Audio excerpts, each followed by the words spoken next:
saying has the Mexican government been doing to try to help solve this problem of all these drugs getting exported to America? Yeah, that's a short answer. Do you know? First of all, let me really quickly say, I'm virtually certain that the Jalisco boys never made it to Delaware. Okay? Why? Is that true? Yes, because why would they? They've got Columbus, they've got Charlotte, they've got all the, one guy, in fact, from this crew came to Philadelphia as a scouting. He told me anyway. He came as a scout to kind of scout out new place where he might put a good crew.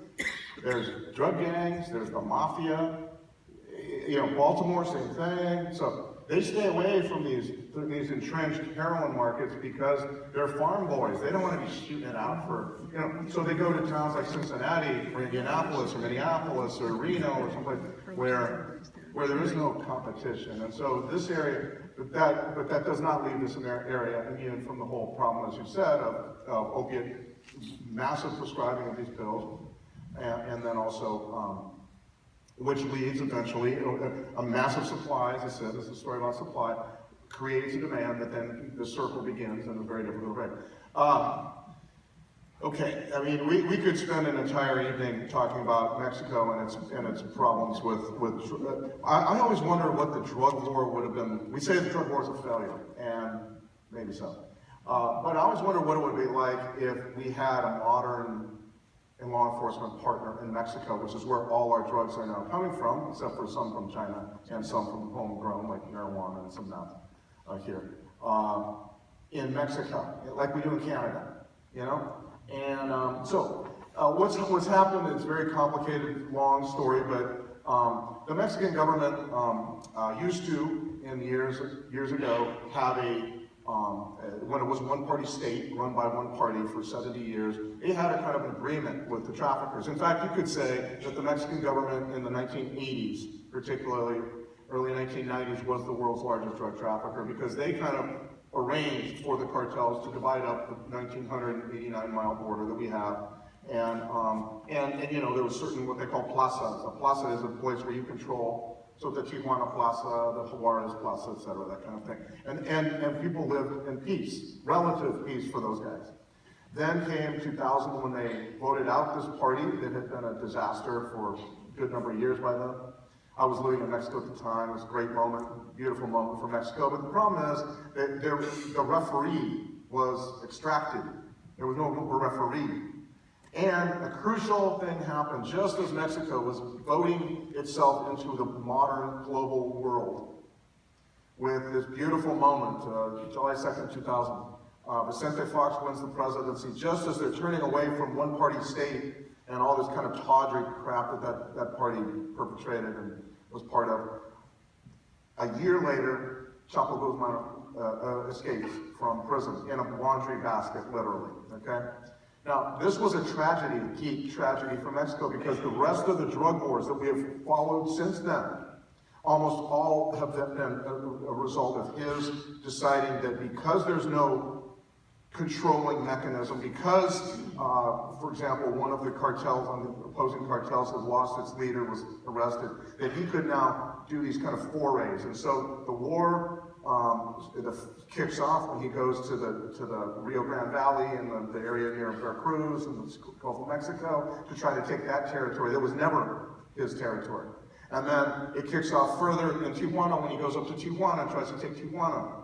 And the cartel there, and bloodthirsty, unbelievable bloodshed up there. He is the one who tries to go after Juarez. It's all, this guy created so much disaster for that country. Although it's not, I don't like to blame one person. There are times when you know, you can point and say, and that guy it was a catastrophe for Mexico, because at the very moment they ought to be dealing with issues of how to become a plural democracy, and the institutions and the customs and the habits of a democratic country, they have to then be dealing with all the stuff that this guy. And so Mexican government has never invested in local government.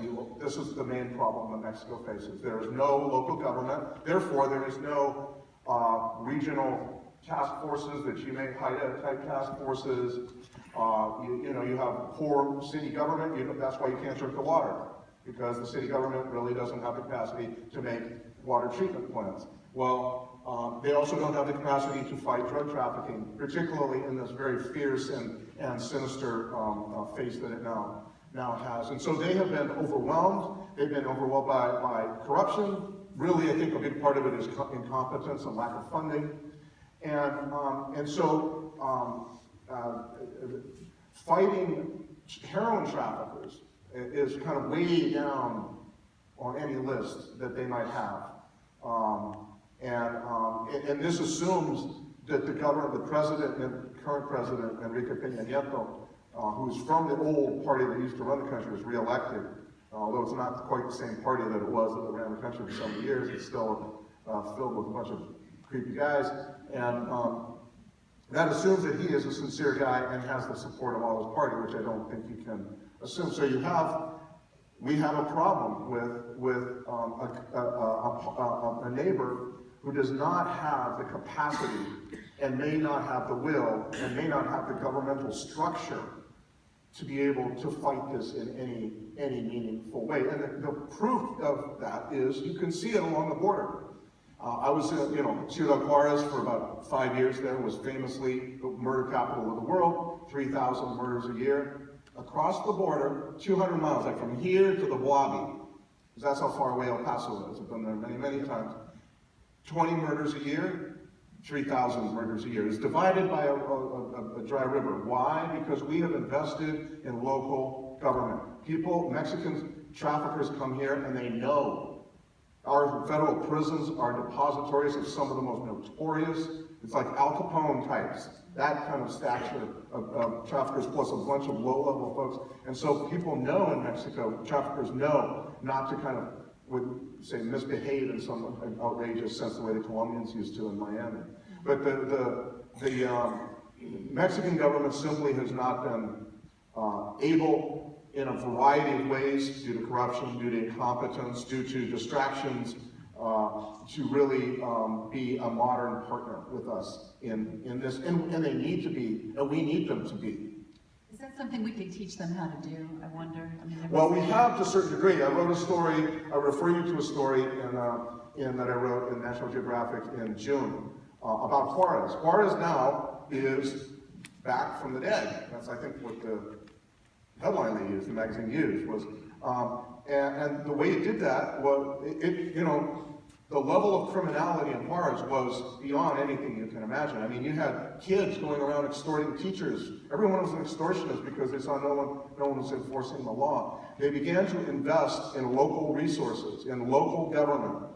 I have never in my life seen I've been in a prison in Juarez. I've never seen a prison like that in Mexico. It's modern. It's run by the institute, by the authorities. It's an amazing. I was stunned. And they now have trials, very much the way we have trials, where you can sit in, people testify in open court, judges there. I was stunned. I sat in a Mexican trial. There is no Mexican trial. In the rest of Mexico, it's all done by documents and it's all very hidden. You never even know what happens to the case. They have a very new, very effective forensic lab.